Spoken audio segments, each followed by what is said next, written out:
ദേവന്മാരുടെ മന്ത്രങ്ങൾ ജപിക്കുമ്പോൾ അതിനോരോ രീതികളുണ്ടോ? തീർച്ചയായിട്ടും ഉണ്ട്. മന്ത്രങ്ങൾ വെറുതെ അങ്ങനെ ഭഗവാന്റെ മന്ത്രങ്ങളാണ്. നമ്മൾ ശിവന്റെ മന്ത്രം ജപിച്ചാലും കൃഷ്ണന്റെ മന്ത്രം ജപിച്ചാലും ഒക്കെ നല്ലത് തന്നെയാണ്. പക്ഷേ നമ്മുടെ ഗ്രഹനിലയിൽ 5-ാം ഭാവം കൊണ്ടും 9-ാം ഭാവം കൊണ്ടും ഒക്കെ നമുക്ക് ചിന്തിക്കാം ഏതായിരിക്കണം നമ്മുടെ ഉപാസനാമൂർത്തി എന്നൊക്കെ. അതനുസരിച്ചായിരിക്കും ഒരുപക്ഷെ ഭൂരിഭാഗം ആൾക്കാർക്കും അതിൻ്റെ ഒരു താല്പര്യവും വരുന്നത്. അപ്പോൾ നമ്മൾ പൂർവ്വജന്മത്തിൽ എപ്പോഴെങ്കിലും ഒരു കൃഷ്ണഭക്തയാകാം, അല്ലെങ്കിൽ അതിനകത്തേക്ക് എവിടെയെങ്കിലും ഒരു കണക്ഷൻ വരുന്ന ആൾക്കാർക്ക് അവാച്യമായൊരു കൃഷ്ണഭക്തി ഉണ്ടാവും. അത് സ്വമേധയ ഉണ്ടാകുന്നതാണ്. പക്ഷേ അത് നമ്മളൊരു അസ്ട്രോളജർ നോക്കുമ്പോൾ കറക്റ്റായിട്ട് മനസ്സിലാകുകയും ചെയ്യും ഇവർക്ക് എവിടെയോ ഒരു കണക്ഷനുണ്ട്. അപ്പം അങ്ങനെയുള്ളവരാണ് ഈ ജന്മത്തിൽ. കാരണം കൃഷ്ണഭക്തി എന്ന് പറഞ്ഞാൽ ശിവഭക്തി പോലെ പിന്നെ പെട്ടെന്ന് അങ്ങോട്ട് വരുന്നതെന്നല്ല, അത് കുറച്ച് പ്രസാദിപ്പിച്ചെടുക്കാൻ ഇച്ചിരി ബുദ്ധിമുട്ടാണ്. അപ്പോൾ അതുപോലെ തന്നെ അതിന് വഴികളും കുറച്ച് ബുദ്ധിമുട്ടാണ്. കാരണം കൃഷ്ണൻ്റെ എന്ന് പറയുമ്പോൾ നമ്മൾ സാത്വികമാണ്. സാത്വികം എന്ന് പറയുമ്പോൾ നമ്മൾ വെജിറ്റേറിയൻ ആകാൻ കുറച്ചൊക്കെ അങ്ങനെയും കൂടി ഒക്കെ ഒരു മൈൻഡ് ബോഡിയൊക്കെ അതിനകത്തോട്ടും കൂടി കുറച്ച് ചിട്ടകൾ വരേണ്ടതുണ്ട്. കൂടുതലും വെജിറ്റേറിയനിസം നമ്മൾ വൈഷ്ണവർക്ക് അതാ പറയുന്നത്.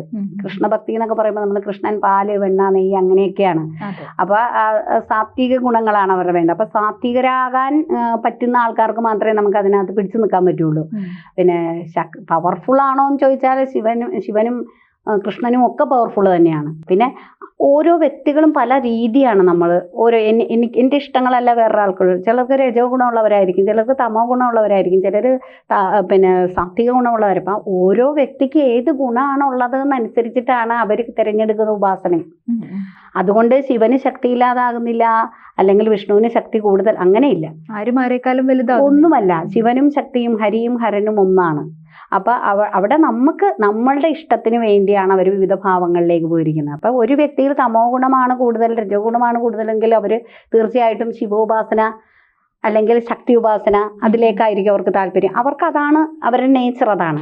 അതായത് കുറച്ച് മത്സ്യവും മാംസവും ഒക്കെ കഴിച്ചാലേ പറ്റൂ. കുറച്ച് തീക്ഷ്ണമായ സ്വഭാവമുള്ള ഒരു വ്യക്തിക്കാണെങ്കിൽ ഈ പറഞ്ഞ സാത്വിക ഗുണങ്ങളിലുള്ള ഒരാൾ ചെയ്യുന്ന പോലുള്ള കാര്യങ്ങൾ അവർക്ക് പറ്റില്ല, അവർക്ക് വഴങ്ങില്ല അവരുടെ. അപ്പൊ ആ സ്വഭാവങ്ങളിലേക്ക് പറ്റുന്ന ആളുകളാണ് വൈഷ്ണവ മന്ത്രങ്ങളിലേക്ക് കൂടുതൽ.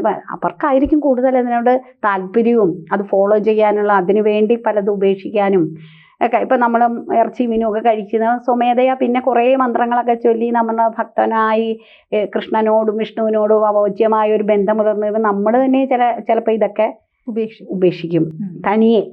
അപ്പം ആ സമയത്ത് നമുക്ക് പിന്നെ കലിയുഗമായതുകൊണ്ട് എല്ലാവർക്കും ചുക്കായിട്ട്. അപ്പം ക്ഷിപ്രപ്രസാദി എന്നുള്ളൊരു ഇതുകൂടി ഉണ്ട് ഭഗവാന് ശിവന്.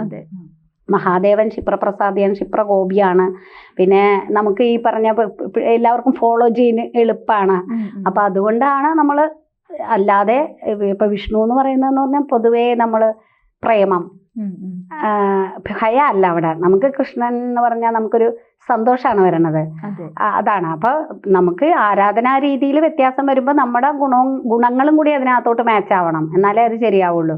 അപ്പോൾ എല്ലാവർക്കും കൃഷ്ണഭക്തി ഫോളോ ചെയ്യാൻ പറ്റുമോ എന്ന് വെച്ചാൽ കൃഷ്ണനെ ഇഷ്ടപ്പെടാം, പക്ഷേ നമുക്കത് ഫോളോ ചെയ്യാൻ ചിലപ്പോൾ ബുദ്ധിമുട്ടുണ്ടാവും.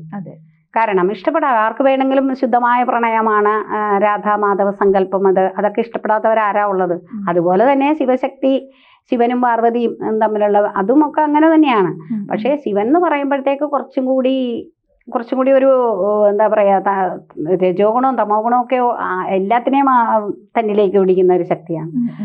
അപ്പോൾ അതുകൊണ്ട് കുറച്ചുകൂടി എല്ലാവർക്കും ഞാൻ കണ്ടിട്ടുള്ള നമ്മുടെ കേരളത്തിൽ കൂടുതലും എനിക്ക് തോന്നുന്നത് ശിവനെ ആരാധിക്കുന്നവരും കുറച്ച് ഉണ്ട്.